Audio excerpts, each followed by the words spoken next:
Class 12th हम लोग जो है कल की क्लास में पढ़े थे चार्जिंग मेथड। उसके बाद जो है हमने बताया भी था आप लोगों को जो है आज की क्लास में हम लोग क्या पढ़ने वाले हैं, कूलाम्स लॉ, कूलाम का नियम। ठीक, मैं रिक्वेस्ट है सभी पुराने स्टूडेंटों से और जो नए स्टूडेंट भी जुड़े हैं इस चैनल से, वो लाइक शेयर सब्सक्राइब जरूर करें। आपके इसी एक काम से हमें और एनर्जी मिलेगी। ठीक है, और जानते ही हैं कि मैं तो ये सोचता हूँ कि जितने लोग अगर देखते हैं वीडियोज को, अगर उतने लोग सारे लोग सब्सक्राइब भी कर दें तब भी काफ़ी जो है हमारा चैनल जो है आगे बढ़े। और पुराने स्टूडेंटों को तो मैं बार बार रिक्वेस्ट कर रहा हूँ, क्योंकि वही आप ही लोग मेरी जो है समझ लीजिए जान है, आप ही लोग जो है इस चैनल को आगे बढ़ा सकते हैं। क्योंकि मैं आज भी मतलब साठ लोग, मैं हजारों स्टूडेंट को पढ़ा चुका हूँ। अगर इतने लोग साथ में हो गए, 1000 से ज्यादा स्टूडेंट हो गए हैं, अगर ये सारे लोग सपोर्ट करेंगे तो ये जो मैं सोच रहा हूँ वो सब कुछ सफल हो जाएगा। ठीक है, चलिए बस इतना ही है। उसके बाद हम लोग टॉपिक पे आते हैं, कूलाम्स, कूलाम का नियम। अभी तक देखिए हमने जो भी पढ़ा कि भाई दो सेम नेचर का चार्ज होगा, सेम नेचर का चार्ज होगा तो क्या होने वाला है, रिपल्सन होने वाला है, प्रतिकर्षण होने वाला है। अपोजिट नेचर का चार्ज है तो क्या होने वाला है, अट्रैक्शन होने वाला है। भाई रिपल्सन प्रतिकर्षण होगा मतलब दूर भागेंगे, दोनों में जबरदस्त जो है दुश्मनी, मतलब दो चीजें हैं दोनों में दुश्मनी, दोनों एक दूसरे दूर भागेंगे। मतलब भागेंगे तो मतलब इस प्रकार उनके बीच क्या हो रहा होगा, जो उनको अट्रैक्ट कर रहा है, रिपल कर रहा है, मतलब कोई ना कोई एक प्रकार का बल लग रहा होगा। और उस जो कैलकुलेशन, जो बल की बात हो रही है, जिसे हम लोग इलेक्ट्रोस्टैटिक फोर्स बोलने वाले हैं, वैद्युत बल बोलने वाले हैं, और उसकी कैलकुलेशन और उसको एक्सपेरिमेंटल ऑब्जर्वेशन के आधार पर जो है कूलाम ने अपना नियम दिया है। भाई नियम का कोई प्रूफ नहीं होता है, हम लोग जानते हैं। ठीक है, बस वो ऑब्जर्व किया गया और उसको जो है बना दिया गया कि हाँ ये कहानी इसके साथ हो रही है। क्या क्या होने वाला है, देखिए क्या बात करते हैं। जैसे मान लीजिए इन्होंने क्या लिया भाई, दो चार्ज, एक Q1 हो गया, एक Q2 हो गया, ये दिस चार्ज एक Q1 है, ठीक है, क्या हो गया, और यहां से एक चार्ज Q2 है, ठीक, और इनके बीच की जो डिस्टेंस है वो कितनी है भाई, R है। एक चार्ज Q1 है, एक चार्ज Q2। अब क्या होना है, एक लॉजिक, एक समझ लीजिए पॉइंट है। अगर हमें जैसे मान लीजिए फोर्स निकालना है, कोई मतलब जो इलेक्ट्रोस्टैटिक फोर्स, मैं बता ही रहा हूं कि हम इन्होंने यही नियम दिया है, इलेक्ट्रोस्टैटिक फोर्स की कैलकुलेशन कैसे करनी वही बताया है। तो हमें जिस भी चार्ज पर फोर्स निकालना है उसको फ्री छोड़िए, फ्री छोड़िए, और जिधर भागे वही हमें देखना है। मतलब जिधर भागे मतलब उधर ही फोर्स लग रहा है, सिंपल सा। जैसे Q2 का निकालना है, Q2 को अगर हम फ्री छोड़े, इसको बांध लिए, फ्री छोड़े भाई दोनों समान सेम नेचर है तो प्रतिकर्षण होगा, तो क्या है, इधर भागेगा, वही भागेगा इधर, क्योंकि रिपल्सन होने वाला है तो डायरेक्शन जो है आपकी इधर हो जाएगी दिशा। ठीक, अब देखिए कैसे लिखा जाता है भाई, फोर्स कैसी क्वांटिटी है, vector quantity, this is vector. ठीक, और देखो दूसरे चार्ज पे कौन फोर्स लगा रखा है, वेक्टर F21, मतलब force on charge 2 due to charge 1, charge दूसरे आवेश पर पहले आवेश के कारण लगने वाला। अब देखिए इस पे निकालना है तो इसको फ्री छोड़ देंगे, तो भाई इसको फ्री छोड़ देंगे तो किधर आ जाएगा, दिस इज और F1। क्लियर, ये आपका फोर्स हो F12, force on charge 1 due to charge 2। देखिए उन्होंने क्या ऑब्जर्व किया, उन्होंने बताया जो फोर्स लग रहा है ना F12 या वेक्टर F21, ये डायरेक्टली प्रोपोर्शनल टू किसके है भाई, डायरेक्टली प्रोपोर्शनल टू है Q1 Q2 के। ठीक है, एक इक्वेशन ये हो जाती है। क्लियर, दूसरा क्या होता है, inversely proportional to square of distance, एक क्वेश्चन सेकंड हो गया। दोनों को मिला लिया जाता है भाई, वेक्टर लगा सकते हैं, वेक्टर क्वांटिटी में यहाँ पे मैग्नीट्यूड की बात कर रहे हैं, या F12 या F2, ध्यान देंगे।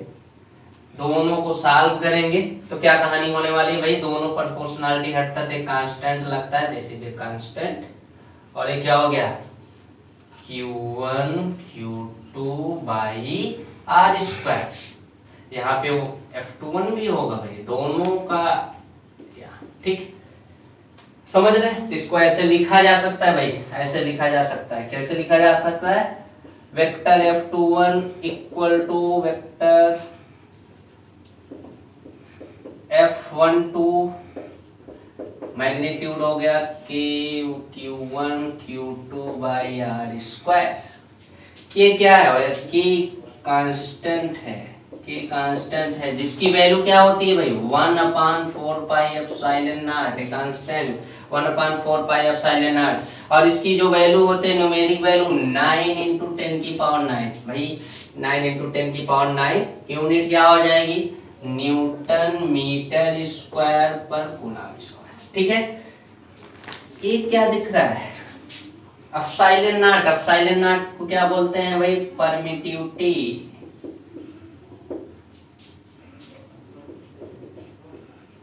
Of electric in free space.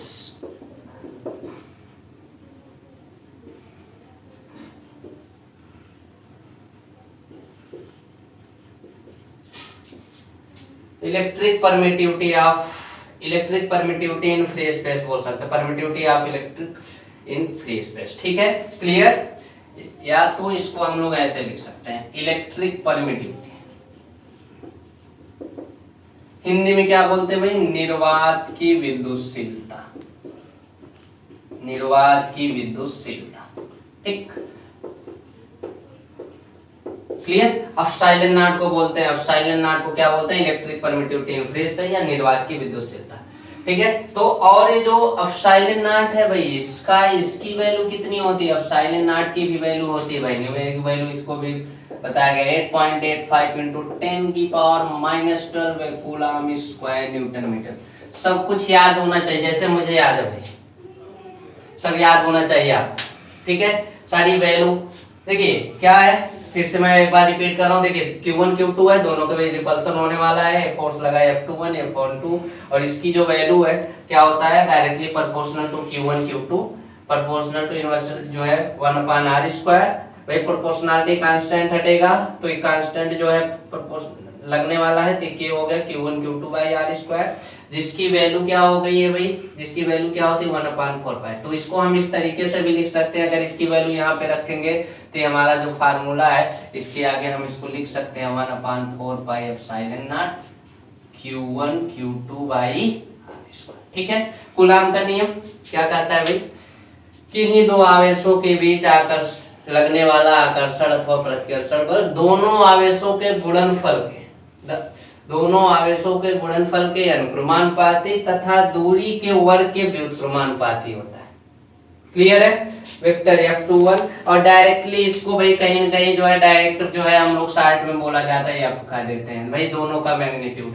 ठीक है, तो इस तरीके से कूलम्स लाने फोर्स की जो कह इसको कैसा फोर्स बोल रहे हैं भाई, कैसा फोर्स बोल रहे हैं इलेक्ट्रिक फोर्स बोल रहे हैं, मतलब कैसा भाई वैद्युत बल है, कैसा बल है वैद्युत बल है। क्लियर है, और F की जो वैल्यू हो गई हमारी 1/4 pi epsilon not Q1 Q2/r²। Epsilon not जो कांस्टेंट है एक इलेक्ट्रिक परमिटिविटी है उसकी भी वैल्यू हम लोगों को पता हो गई। ठीक है, तो इतना इन्होंने बताया है। देखिए कुछ इनकी कंडीशंस भी हैं, कुछ मतलब इनकी क्या कहते हैं आप कुछ इंपॉर्टेंट पॉइंट है जो कि हमें ध्यान में रखना, और सारे इंपॉर्टेंट पॉइंट 1 मार्क में क्वेश्चन पूछे जाते हैं। ठीक है, और उस पर न्यूमेरिकल भी खूब बनता है। तो ठीक इस प्रकार से कूलम्स लॉ है, कॉपी में अगर लिखने के लिए आता है तो आप इतना जो है पूरा डिक्टेट कर दीजिए। क्लियर, क्या क्या पॉइंट है, ये सब important point of Coulomb's law. ठीक है, ध्यान दीजिएगा, some important point, some important point of Coulomb's law. Clear, पहला पॉइंट क्या है भाई, ए एप्लीकेबल फॉर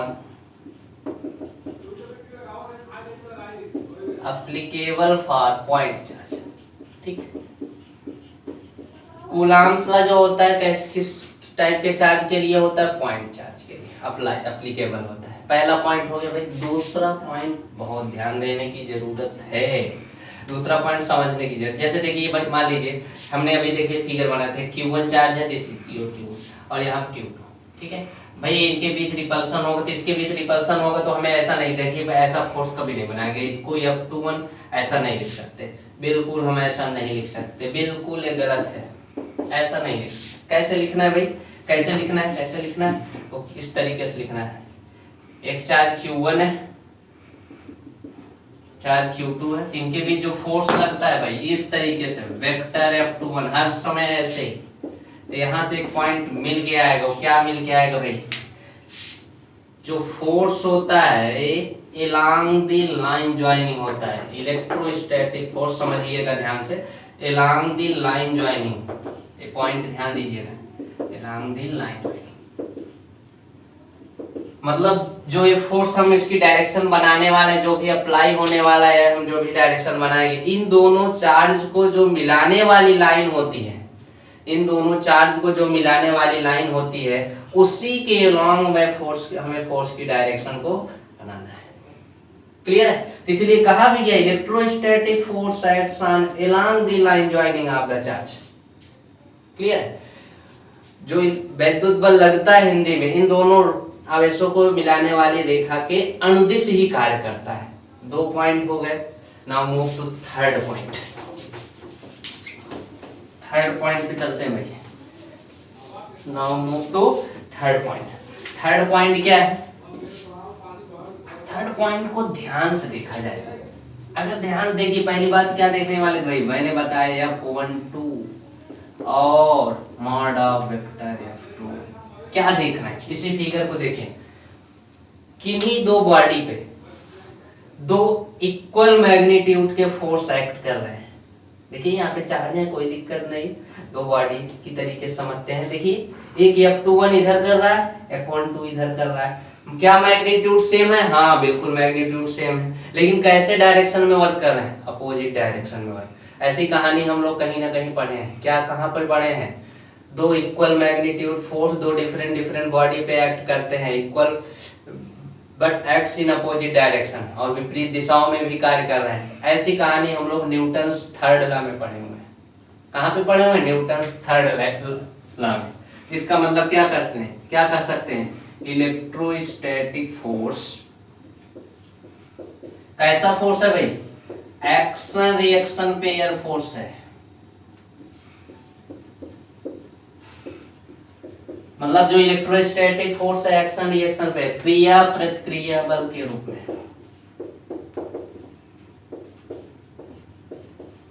क्रिया प्रतिक्रिया बल के रूप में। ठीक, एक्शन रिएक्शन पेयर है। अब देखिए पूरी की पूरी समझ लीजिए मैकेनिक्स इन्वॉल्व होती है भाई। न्यूटन्स थर्ड लॉ की बात कर रहा हूं, न्यूटन्स थर्ड लॉ अप्लाई हो रहा है, पूरी की पूरी मैकेनिक्स इन्वॉल्व होती है। जैसे एक एग्जांपल मैं ले रहा हूं, जैसे सपोज करिए, देखिए भाई एक चार्ज Q1 है, ठीक, और आपका एक चार्ज Q2 है, ठीक, क्लियर। इसका मास है मान लीजिए 1 kg हो गया, इसका मास हो गया 2 kg, क्लियर। फ्री छोड़ दिया, फ्री छोड़ दिया भाई, फ्री छोड़ा, फ्री छोड़ा, क्या होगा? इनमें रिपल्सन होगा, या कुछ दूर चल के यहाँ पे इसकी वेलोसिटी भाई हो गई 10 मीटर पर सेकंड। ये भी इधर आएगा, इसकी वेलोसिटी कैलकुलेट करना है, ठीक। देखिए नेट फोर्स 0 होगा भाई, equal magnitude but acts in opposite direction, so that's why F net 0। जब भी F नेट 0 होता है तो हम क्या कंजर्व कर सकते हैं? मोमेंटम कंजर्व कर सकते हैं। क्वेश्चन है भाई, मोमेंटम कंजर्व कर सकते हैं। F नेट 0 हो गया तो इसका मतलब क्या, हम लोग मोमेंटम कंजर्व कर सकते हैं। मोमेंटम कंजर्व करेंगे तो momentum conservation law of m1v1 equal to m2v2 हम लगा सकते हैं भाई, ठीक है। क्या करने वाले हैं? F नेट 0, मोमेंटम कंजर्व करेंगे तो फार्मूला हमें पता है, m1v1 इक्वल टू क्या हो जाएगा? m2v2। m1v1 1 kg वेलोसिटी हमें पूछ रहा है भाई, वहां पे m2 कितना है 2 और 10, तो यहाँ देखिए v1 इक्वल टू 20 मीटर पर सेकंड, ठीक है, 20 मीटर पर सेकंड आंसर आ गया। इस तरीके से पूरी मैकेनिक्स हम लोग इन्वॉल्व कर सकते हैं। ध्यान दीजिएगा, पूरा का पूरा जान लीजिए। इस चैप्टर में हमें जितना हमने 11th में रोटेशनल मैकेनिक्स तक पढ़ा हुआ है, पूरा का पूरा